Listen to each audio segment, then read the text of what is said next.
하나님께서 주일 여러분들에게 주시는 말씀은 사도행전 17장 22절부터 31절까지 말씀입니다.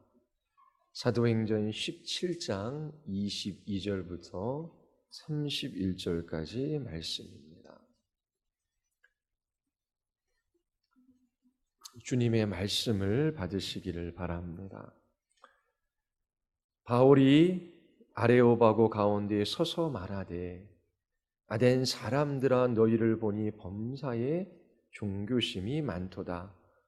내가 두루 다니며 너희가 위하는 것들을 보다가 알지 못하는 신에게라고 새긴 단도 보았으니 그런즉 너희가 알지 못하고 위하는 그것을 내가 너희에게 알게 하리라. 우주와 그 가운데 있는 만물을 지으신 하나님께서는 천지의 주제시니 손으로 지은 전에 계시지 아니하시고 또 무엇이 부족한 것처럼 사람의 손으로 섬김을 받으시는 것이 아니니 이는 만민에게 생명과 호흡과 만물을 친히 주시는 이심이라. 인류의 모든 족속을 한 혈통으로 만드사 온 땅에 살게 하시고 그들의 연대를 정하시며 거주의 경계를 한정하셨으니 이는 사람으로 혹 하나님을 더듬어 찾아 발견하게 하려 하심이로되 그는 우리 각 사람에게서 멀리 계시지 아니하도다. 우리가 그를 힘입어 살며 기동하며 존재하느니라. 너희 시인 중 어떤 사람들의 말과 같이 우리가 그의 소생이라 하니 이와 같이 하나님의 소생이 되었은즉 하나님을 금이나 은이나 돌에다 사람의 기술과 고안으로 새긴 것들과 같이 여길 것이 아니니라. 알지 못하던 시대에는 하나님이 간과하셨거니와 이제는 어디든지 사람에게 다 명하사 회개하라 하셨으니 이는 정하신 사람으로 하여금 천하를 공의로 심판할 날을 작정하시고 이에 그를 죽은 자들 가운데서 다시 살리신 것으로 모든 사람에게 믿을 만한 증거를 주셨음이니라 아니라. 아멘. 기도하시겠습니다. 하나님 아버지, 이 시간 우리 모두 하나님의 말씀 앞에 섭니다. 깨닫는 마음을 허락하여 주시옵소서. 이 진리의 말씀으로 우리를 가르쳐 주시옵소서. 우리 예배 가운데 찾아오시는 주님을 만나 뵈없는 복을 누리게 하여 주시옵소서. 참으로 하나님을 갈망하며 하나님을 기다리는 주의 백성들 위해 주께서 찾아와 주셔서 만나 주시기를 간절히 원하오며 예수 그리스도의 이름으로 기도드리옵나이다. 아멘. 서울에서 직장을 다니다가 지방으로 내려간 지체가 있었습니다. 공부도 많이 하고 거의 억대 연봉을 받는 지체였어요. 그런데 내려간 지 얼마 안 돼서 전화가 왔습니다. 가정에 큰 어려운 일이 생긴 거예요. 그 마음에 염려와 두려움이 가득 차 있었습니다.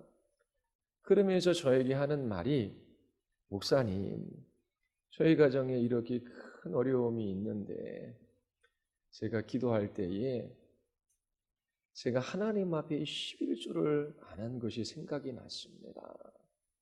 제가 이전에 11조 안 한 것까지 다 계산해서 여기 개척교회, 정말 어려운 교회 헌금을 하면 어떻겠습니까? 물어왔어요. 하나님 앞에 헌금하는 것이 뭐 잘못된 것이겠습니까? 그런데 이 지체의 마음 안에는 지금 어떤 생각이 있을까요?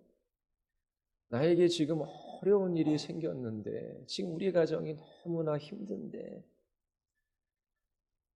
하나님 앞에 헌금 안 한 거 다 계산해서 저기 어려운 개척교회에 헌금하면 하나님께서 이 문제를 해결해 주시지는 않을까. 그런 의도가 마음에 깔려 있었습니다.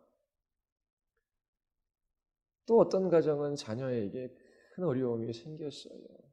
그래서 전화해서 목사님, 제가 40일 새벽 제단을 쌓으려고 합니다. 벌써 말부터가 좀 이상해요. 제단을 쌓는다. 제단이라고 하는 것은 제사를 드리기 위하여 만든 곳이지요. 거기에 제물을 올려놓고 그 제물을 불사릅니다. 오늘날 제단은 없어요. 예수 그리스도께서 우리의 제물이 되셔서 그 모든 제사를 완성하셨어요. 그런데 40일 동안 자녀를 위하여 새벽 제단을 쌓겠다라고 하는 말의 의미가 무엇입니까? 하나님과의 친밀한 교제를 누리며 하나님의 뜻대로 기도하기 위하여 새벽에 나아가 부르짖어 간구하겠다라는 그 말이 아니라, 이처럼 새벽에 정성스럽게 내가 하나님 앞에 나아가 제단을 쌓는 기도, 그게 뭐예요? 자기 자신의 희생과 섬김과 이 기도의 봉사를 통하여 하나님 나를 좀 도와주셔서 나의 자녀의 이 어려운 문제를 해결해 주셨으면 좋겠습니다. 그런 의도가 깔려 있는 거예요. 수능 때가 되면 많은 부모들이 간절히 기도해요. 기도해야 합니다. 그런데 열심히 새벽에 나와서 그렇게 작정하며 하나님 앞에 제가 40일 기도할게요. 기도하는 걸 아시지요? 그렇게 말하는 이유가 무엇이겠습니까?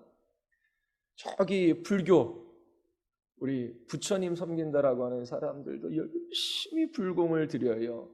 시주도 하고, 그리고 절에다 헌금도 하고, 그리고 열심히 엎드려 절합니다. 그렇게 하는 이유와 목적이 무엇입니까?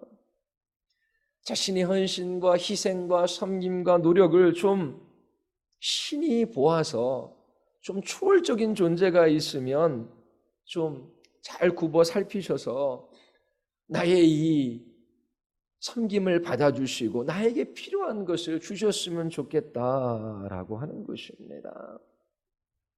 이 예배에 나올 때도 그런 마음으로 나오시는 분들이 있어요. 예배는 하나님을 섬기는 것이 아니에요. 하나님을 섬기러 나오는 것이 아니에요. 하나님께서 우리를 섬겨주시는 것이 예배입니다. 하나님께서 천국의 식탁을 하나님께서 베풀어 주셔요. 하나님으로 우리가 먹고 마심으로 우리의 영혼이 기름지고 살지는 것입니다. 우리의 영혼이 생명을 얻는 것이지요. 예배는 하나님께 무엇을 드리는 것이 아니라 하나님께서 우리를 섬겨주시는 자리가 바로 예배의 자리예요. 오늘 여러분들에게 섬김을 받으시는 하나님이 아니라 섬기시는 하나님, 이 복음을 여러분들에게 증거하고자 합니다. 이 복음으로 인하여 여러분들이 자유하며 용기와 힘을 얻어 이 세상을 이기는 믿음의 삶을 살아갈 수 있게 되기를 바라요. 의사인 누가는 사도행전을 기록했습니다. 그는 바울의 선교 초기부터 함께 동행했던 사람이지요. 바울이 전한 복음과 그에게 일어난 모든 일들을 이 사도행전에 기록했습니다. 바울은 이스라엘에서 살았어요. 아마도 그는 바울 되기 전 이름이 사울이었거든요. 그는 예수님을 보았을 것입니다. 그리고 예수님께서 하신 사역에 관해서도 들었을 거예요. 우리가 알고 있듯이 바울 되기 전 사울이라고 하는 이름을 가지고 있었을 때에 그는 스데반 집사가 돌 맞아 죽는 그 자리에 있었습니다. 스데반은 예수님이 돌아가신 후 얼마 되지 않아 유대인들에 의해 돌 맞아 순교를 당했습니다. 수많은 유대인들이 이 스데반 집사가 전하는 그 복음을 싫어했어요. 분노하여 돌을 들어 스데반 집사를 쳤습니다. 바울은 이것을 생생하게 목격했어요. 그리고 이 스데반 집사가 돌에 맞아 죽는 것이 너무나 당연한 일이라고 여겼지요. 바울은 기독교를 증오했습니다. 미워했어요. 왜냐하면 기독교인들이 모세의 율법을 무시하고 그 율법에 반하는 삶을 산다라고 생각했기 때문이지요. 그리고 기독교인들은 거짓된 진리, 거짓된 사상을 전파해서 유대인들을 미혹시킨다라고 생각했습니다. 실제로 수많은 유대인들이 개종했어요. 예수님이 돌아가신 후 몇 년이 지났을 때에 대부분 초대교회는 개종한 유대인들로 가득 찼습니다. 이처럼 바울은 기독교인들이 거짓된 진리를 가지고 유대인들을 미혹하여 그렇게 기독교인으로 만든다라고 생각했어요. 그들이 전하는 그 말, 그것은 진리가 아니라고 생각했던 것이지요. 그런데 이 바울이 사울 되었을 때에 예수님을 만나는 그러한 사건이 있었습니다. 그의 삶이 완전히 바뀌었어요. 누가는 사도행전에서 그의 회심에 대하여 예수님을 만난 사건에 관하여 3번이나 말하고 있습니다. 사도행전 9장에 보면 바울은 사울이었을 때에 기독교인들을 잡아들이기 위하여 예루살렘을 떠나 다메섹으로 가고 있었습니다. 그때 하늘로부터 큰 빛이 바울을 둘러 비추자 그는 눈이 멀었고 땅에 엎드려질 수밖에 없었어요. 그때 하늘로부터 소리가 있었지요. 사울아 사울아 어찌하여 내가 나를 박해하느냐. 이 바울이 대답합니다. 주여 누구시니까? 그때 또 소리가 들려와요. 나는 내가 박해하는 예수니라. 바울은 너무나 충격적인 경험을 한 거예요. 사흘이나 눈을 뜨지 못했습니다. 먹지도 못하고 마시지도 못했어요. 너무나 엄청난 일을 겪었기 때문이지요. 저 거짓된 사상을 퍼뜨리는 기독교인들이 예수를 메시아 그리스도라고 부르고 그리고 저 나무에 달려 죽은 예수가 부활했다라고 전했어요. 그런데 신명기에 보면 나무에 달려 죽은 자는 저주받은 자예요. 이 바울은 예수님이 메시아일 리도 없고 저주받아 십자가에 죽은 사람이라고 생각했습니다. 그런데 자기 자신 앞에 이 부활하신 예수님이 나타난 거예요. 바울은 그 일로 인하여 먹지도 못하고 마시지도 못했습니다. 바울은 이전에 기독교인들을 미워했어요. 그 이유가 무엇이겠습니까? 바울은 자기 자신의 전 삶을 하나님께 드려서 구원받기를 원했습니다. 하나님과 바른 관계를 맺고 영원한 생명을 누리기를 원했어요. 그처럼 구원받는 유일한 길은 율법을 온전히 지키는 것이라고 믿었습니다. 그래서 바울은 평생 율법의 멍에를 지고 살아갔어요. 하나님께 자신이 천국에 들어가기 위하여 충분히 의롭고 선하다는 것을 보여드리려고 했지요. 이렇게 하나님을 섬기면 구원을 받을 수 있다고 생각했습니다. 그러나 예수님과 그분의 제자들이 전하는 구원 방식은 바울이 생각했던 구원 방식과 달랐어요. 예수님의 제자들은 오직 예수님께서 값없이 베풀어 주시는 의로 말미암아 하나님께 이룰 수 있다, 하나님과 바른 관계를 맺을 수 있다라고 전했어요. 예수님과 제자들이 전하는 그 구원의 방식은 바울 자신이 믿고 있었던 그 구원의 방식과 달랐어요. 바울이 생각하기에 예수님의 제자들은 그릇된 거짓된 구원의 길을 전파하는 사람들이었어요. 기독교인들은 유대인들을 미혹해하고 또 위협하는 사람들이었죠. 그래서 그들을 미워했습니다. 자신이 가지고 있는 모든 힘을 동원해서 기독교인들을 잡아들이려고 한 것입니다. 바울이 멀리 다메섹까지 가는 이유도 이것 때문이에요.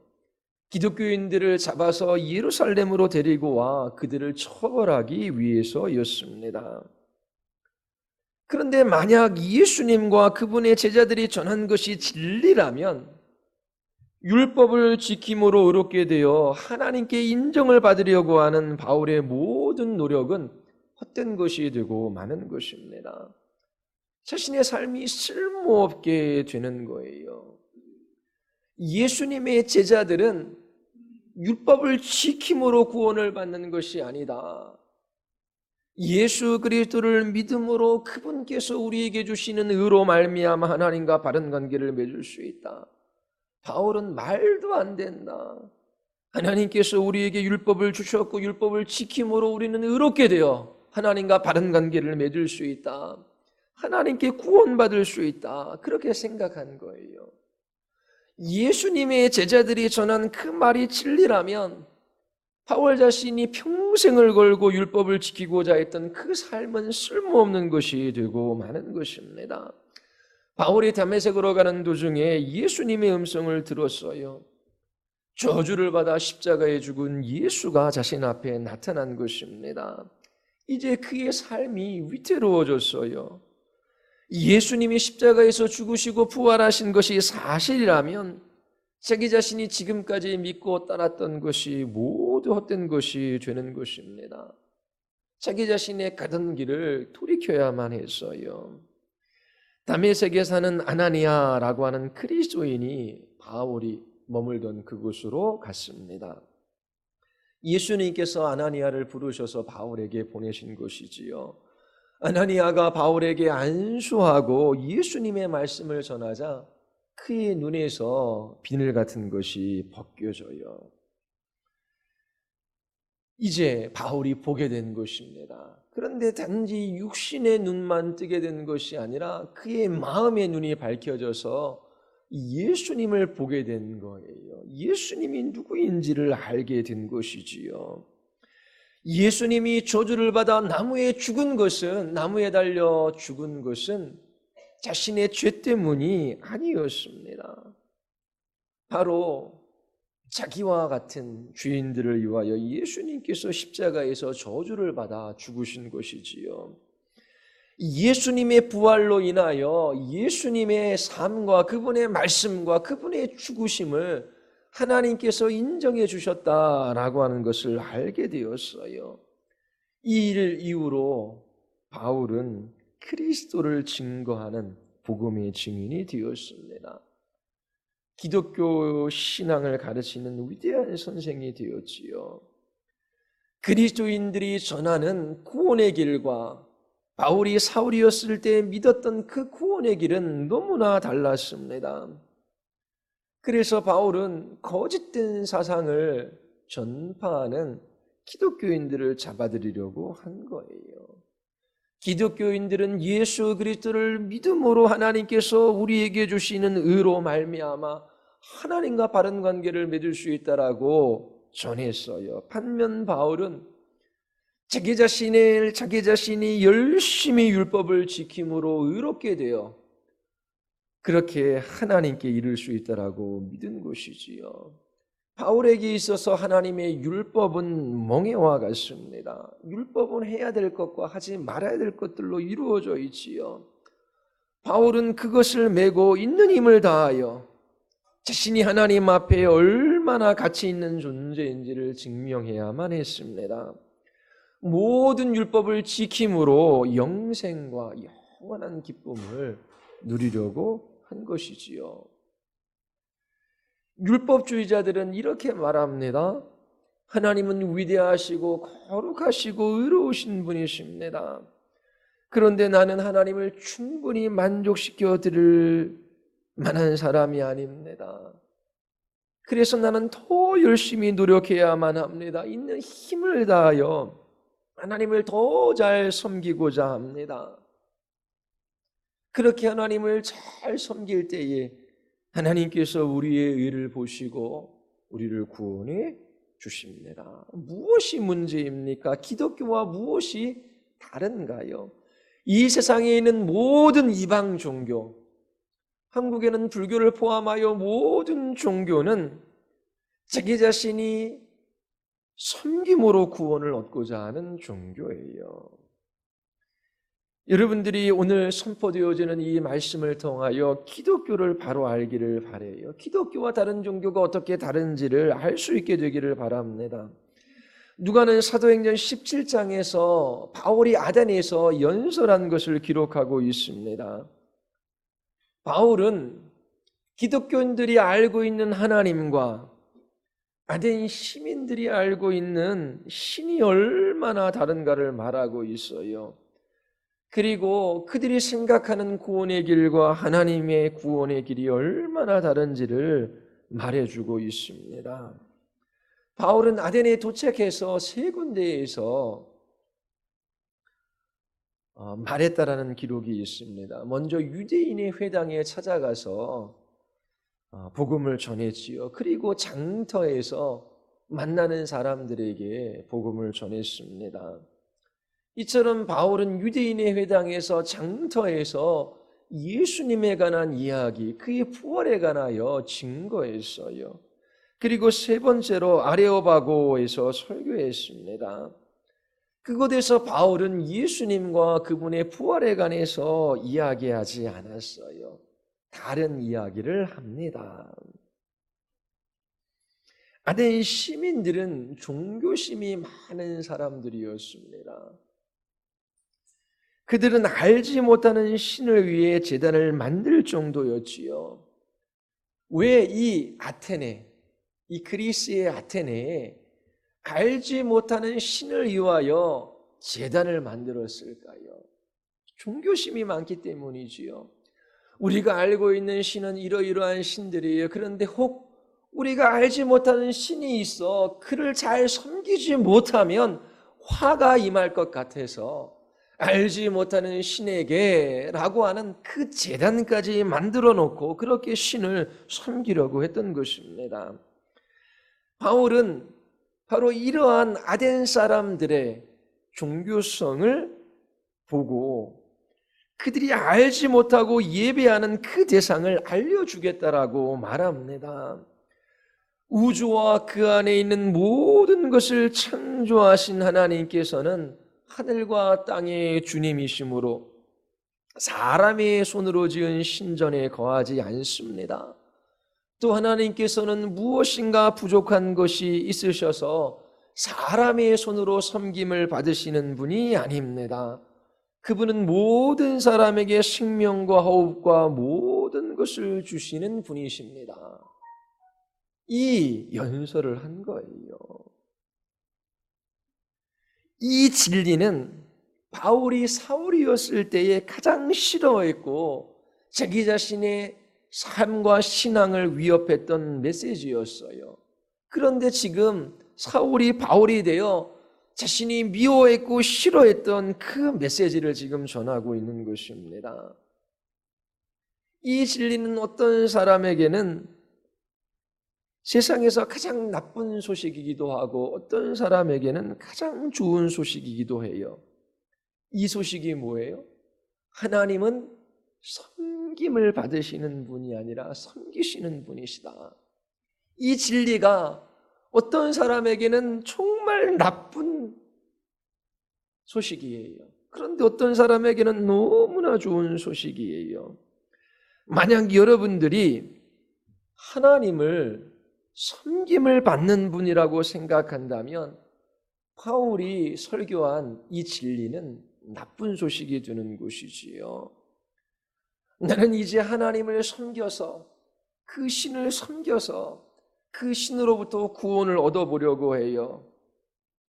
그 신으로부터 모든 좋은 것을 얻어내려고 합니다. 그런데 바울이 말하는 것처럼 하나님께서는 섬김을 받으시는 분이 아니에요. 무엇이 부족한 것처럼 사람의 손으로 섬김을 받으시는 분이 아니시라면 나의 섬김, 나의 수고, 나의 헌신, 나의 희생 그 모든 것이 헛된 것이 되는 거잖아요.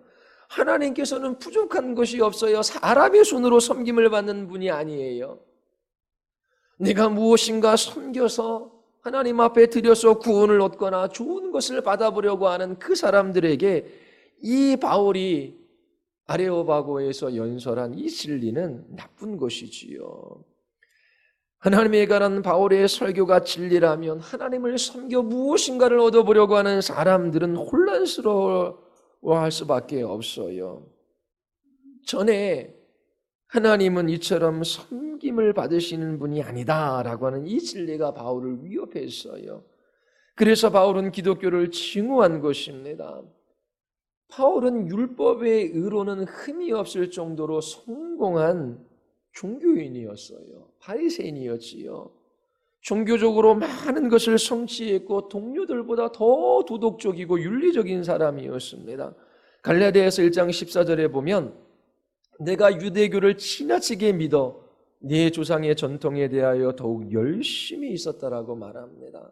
빌립보서 3장에 보면 나도 육체를 신뢰할 만하다.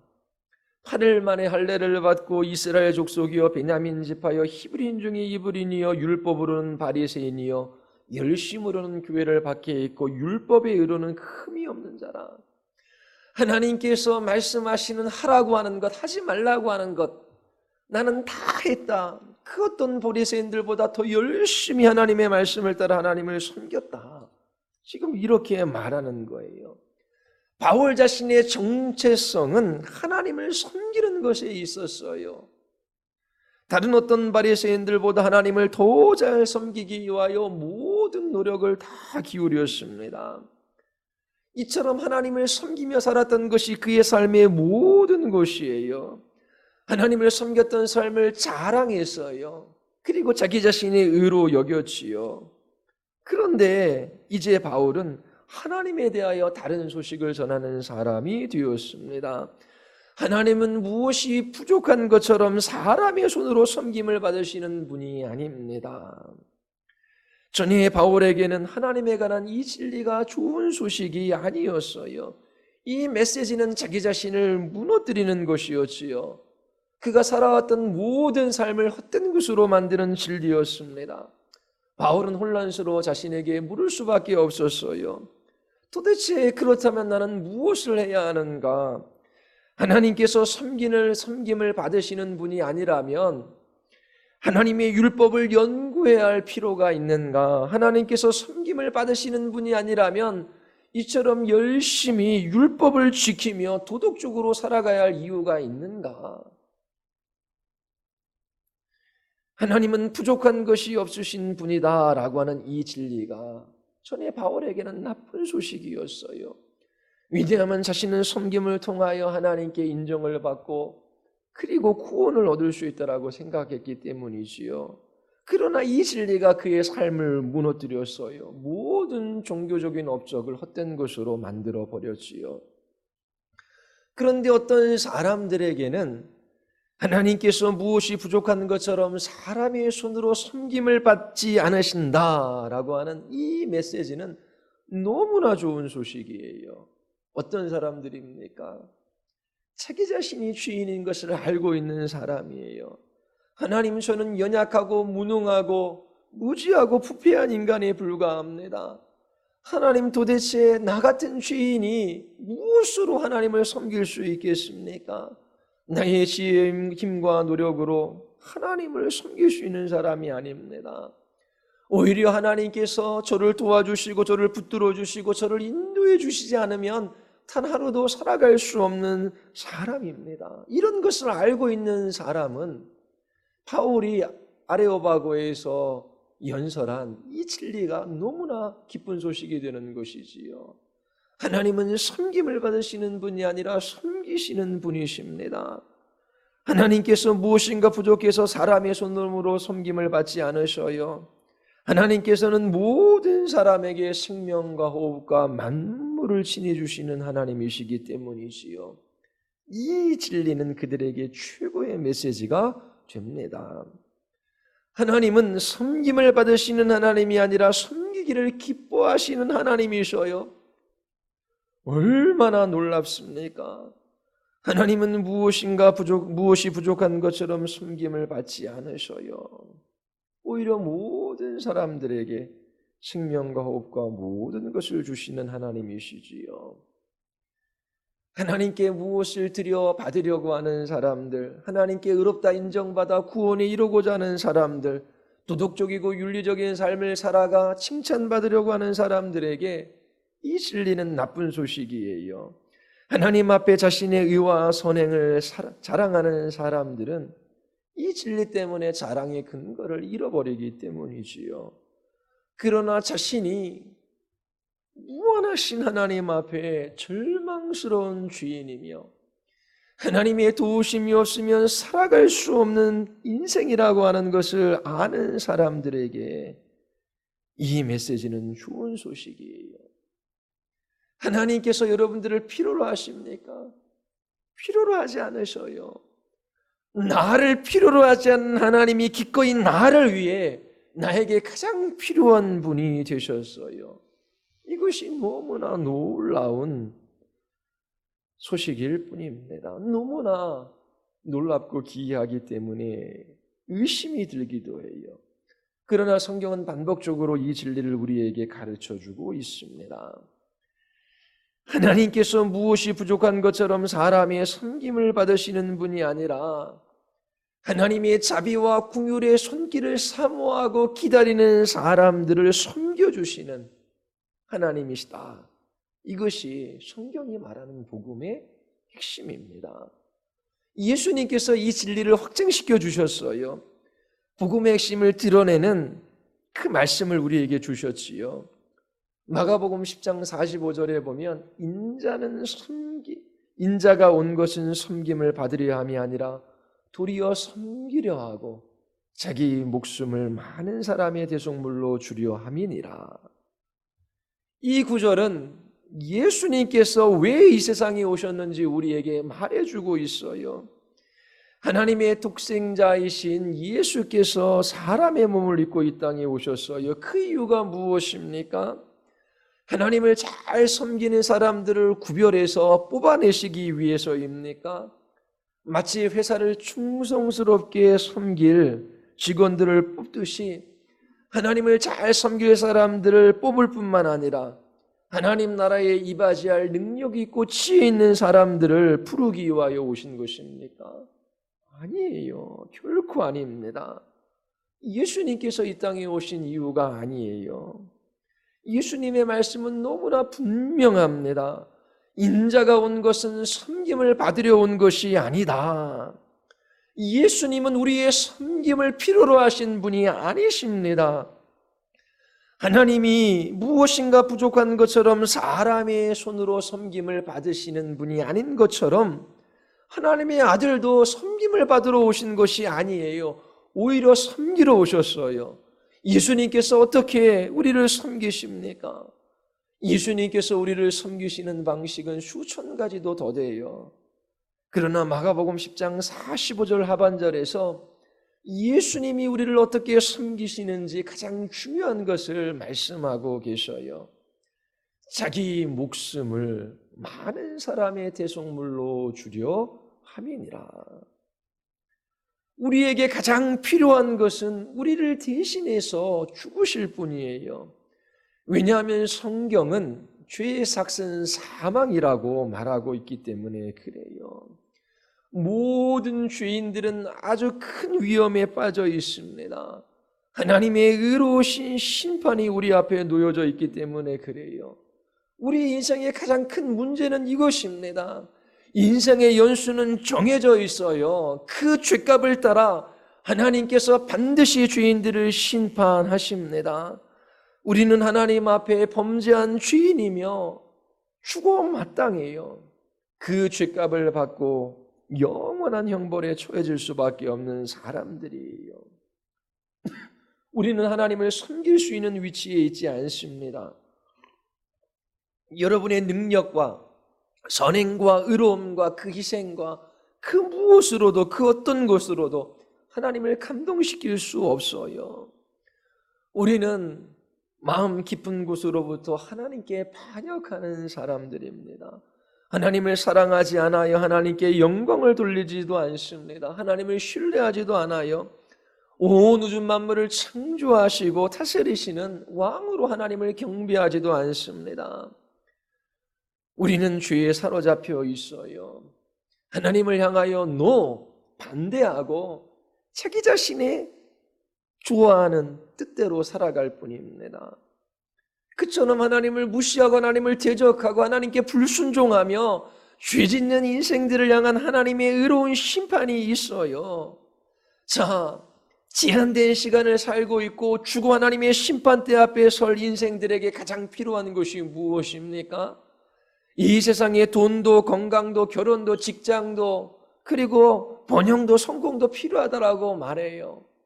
그러나 그는 주고 하나님의 심판대 앞에 섭니다. 지금 우리에게 가장 필요한 것은 돈이나 아니면 이 세상에서의 건강이나 아니면 성공이나 번영이 아니에요. 우리에게 가장 필요한 것은 우리와 같은 죄인들을 위하여 대신 죽으실 분이십니다. 이 죄의 권세와 형벌로부터 우리를 대속하실 분이셔요. 그렇지 않으면 그 누구도 하나님의 심판을 피할 수가 없습니다. 영원한 생명을 얻을 수 없어요. 그래서 예수님은 인자가 온 것은 섬김을 받으려 함이 아니라 도리어 섬기려 하고 자기 목숨을 많은 사람의 대속물로 주려 합니다 라고 말씀하시는 거예요. 그 어떤 것보다 우리에게 필요한 것은 예수님이십니다. 하나님께서는 우리가 결코 갚을 수 없는 그 죄의 빚을 갚게 하시기 위하여 그의 독생자를 보내어 주셨어요. 우리가 그 무엇으로 하나님께 지은 죄의 값을 지불할 수 있겠습니까? 그 죄의 마지막은 사망이에요. 그 죄의 값은 죽음입니다. 영원한 형벌과 멸망뿐이에요. 무한하시고 영원하신 하나님 앞에 죄를 지었기 때문에 그래요. 아무리 작은 죄일지라도 빛이신 하나님 앞에 지은 죄, 영원하고 무한하신 하나님 앞에 지은 그 죄는 영원히 남아있는 것입니다. 오직 무한하신 하나님의 아들만이 그 죄값을 지불해 주실 수 있으셔요. 하나님의 아들이신 예수님이 그 죄인들의 무한한 죄값을 지불하기 위하여 자신의 생명을 십자가에 내어 놓으셨습니다. 믿을 수 없을 만큼 너무나 놀랍고 경이로운 일이에요. 이 세상 역사 가운데 이거보다 더 놀라운 사건, 더 경이로운 일, 더 기쁜 소식은 없습니다. 하나님은 너무나 위대하시고 부족한 것이 없으시기 때문에 무엇인가 부족한 것처럼 사람의 손으로 섬김을 받으시는 분이 아니에요. 그리고 하나님의 아들이신 예수 그리스도, 그분도 너무나 위대하고 소중한 분이시지요. 그러하기에 우리 대신 죽으심으로 우리의 죄값을 하나님께 갚기에 충분하신 분이십니다. 여러분 이것을 믿으십니까? 이 세상에서 가장 귀한 보화로서 그 아들을 십자가에 내어주신 그 하나님의 섬김을 받아들이십니까? 하나님의 섬김을 받아들이십시오. 그리고 예수님을 믿으십시오. 섬기려고 하지 마십시오. 우리는 무엇인가 순종함으로 하나님 앞에 드림으로 구원에 이를 수가 있는 게 아니에요.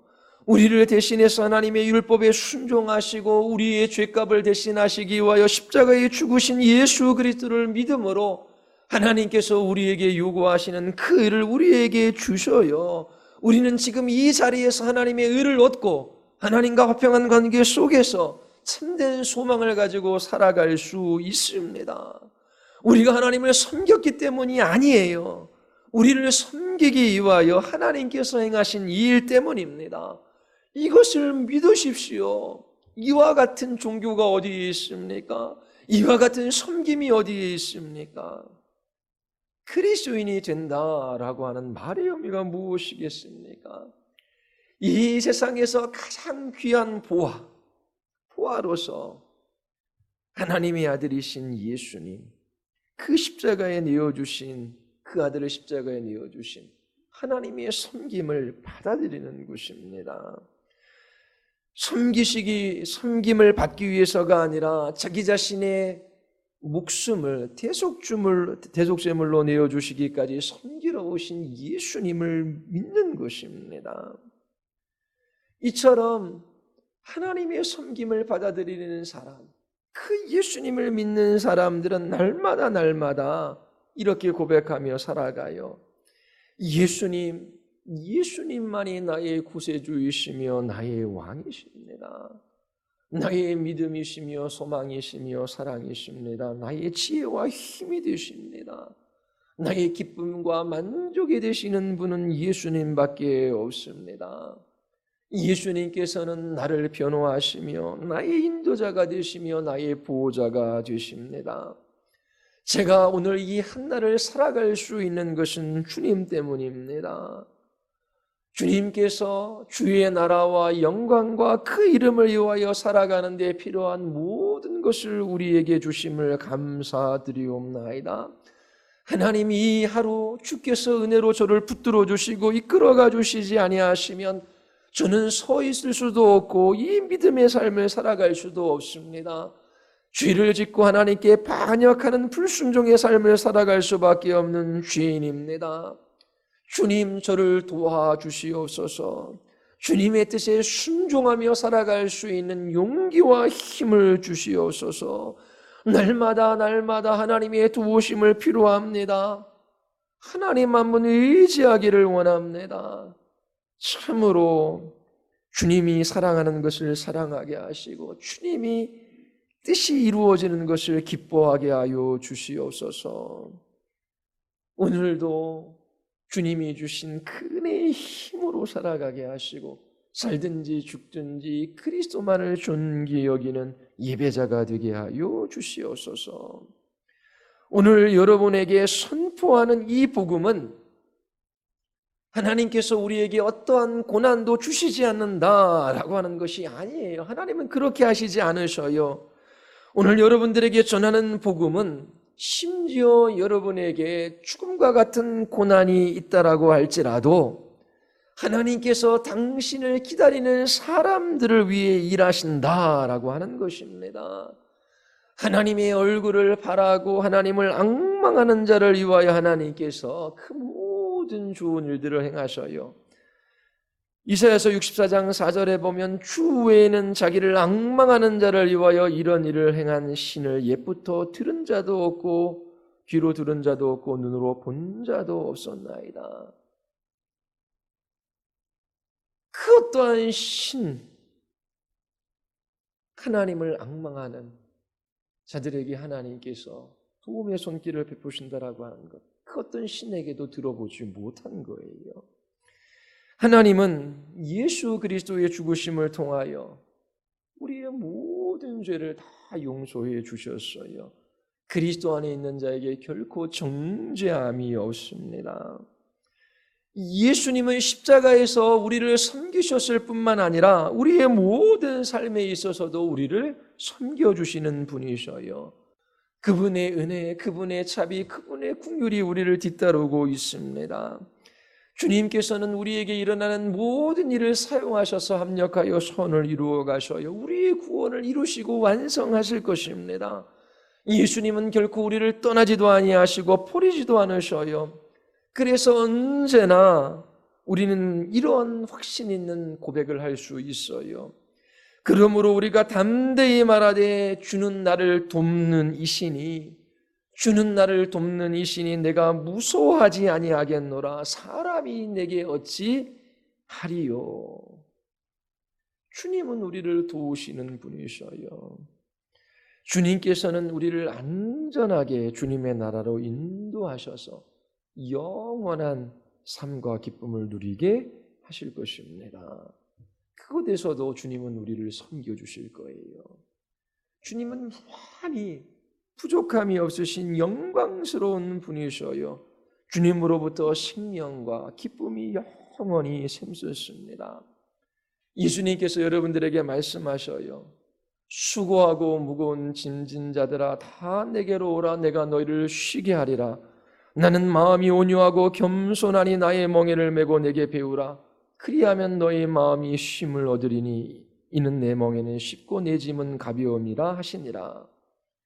율법의 멍에를 매지 마십시오. 대신 믿음과 순종의 멍에를 매십시오. 이 멍에는 가볍고 쉽습니다. 주님께서 이 멍에를 우리와 함께 매시고 이끌어 가시기 때문에 그래요. 두려워하지 마십시오. 주님이 함께 하십니다. 놀라지 마십시오. 이렇게 섬김을 받으시는 분이 아니라 섬기시는 분이 우리의 하나님이십니다. 하나님께서 우리를 굳세게 하셔요. 우리를 도와주셔요. 그분의 오른손으로 우리를 붙들어 주십니다. 여러분, 하나님을 섬기는 최고의 방식은 하나님께 무엇을 드리는 것이 아니라 하나님께 받는 것입니다. 하나님, 저는 부족합니다. 연약합니다. 하나님, 저는 죄인입니다. 하나님이 저를 도와주시지 아니하시면 하나님께서 하늘문을 여시고 저에게 힘을 공급해 주시지 아니하면 저는 살아갈 수 없습니다. 하나님이 내 영혼의 양식이 되시며 나의 힘이 되시고 나의 산성이 되어 주시옵소서. 이처럼 하나님을 바라며 하나님을 앙망하며 그분의 자비하심과 도우심과 인도하심을 구하는 이것이 하나님을 섬기는 최고의 방법이에요. 왜요? 하나님은 섬김을 받으심으로 영광을 취하시는 분이 아니라 하나님께서는 그 무한한 섬김으로 영광을 취하시는 분이시기 때문에 그래요. 부족함이 없으신 하나님께서 하나님을 앙망하는 사람, 하나님을 기다리는 사람, 하나님을 바라는 사람, 그들을 기뻐하시며 하나님께서 그 자비와 공유를 구하는 저희들에게 찾아와 주셔서 만나 주시고 우리의 힘이, 우리의 능력이 되어 주십니다. 여러분들이 이처럼 하나님을 예배하게 되기를 바라요. 하나님을 섬기는 것이 아니라 그 하나님의 섬김을 기뻐하며 하나님을 찬양하는 예배자의 삶을 모든 삶 속에서 언제나 살아가는 복을 누릴 수 있게 되기를 바랍니다. 우리 기도하시겠습니다. 우리 시간 기도할 때에 하나님 아무것도 아닌 자기 자신의 자아와 자기 생각과 자기 경험을 의지하여 이 세상에서 잠시 하나님 없는 즐거움을, 행복을 꿈꿉니다. 하나님께서 인생을 그렇게 지으시지 않았기에 이 세상에서 참된 만족과 위로와 힘을 누릴 수가 없어요. 제한된 시간과 제한된 능력과 제한된 사람, 제한된 지혜 속에서 고통하며 살아갈 수밖에 없는 인생입니다. 무한하신 하나님의 자원을 끌어쓸 수 있도록 하나님께서는 우리를 섬기시는 분이셔요. 이 섬김을 받아들이십시오. 그리고 예수 그리스도를 믿으십시오. 날마다 깨어 일어날 때마다 하나님 앞에 고백하십시오. 하나님이 나의 구세주이시며 나의 왕이십니다. 하나님의 도우심이 없으면 살아갈 수 없습니다. 하나님의 자비와 공유를 바라며 하나님의 도우심을 기다리십시오. 최고의 섬김입니다. 우리 같이 한번 한 주간 이와 같이 그리스도인의 삶, 예배자의 삶을 살아갈 수 있도록 우리를 붙들어 달라고 우리 기도하시겠습니다. 하나님 아버지, 참으로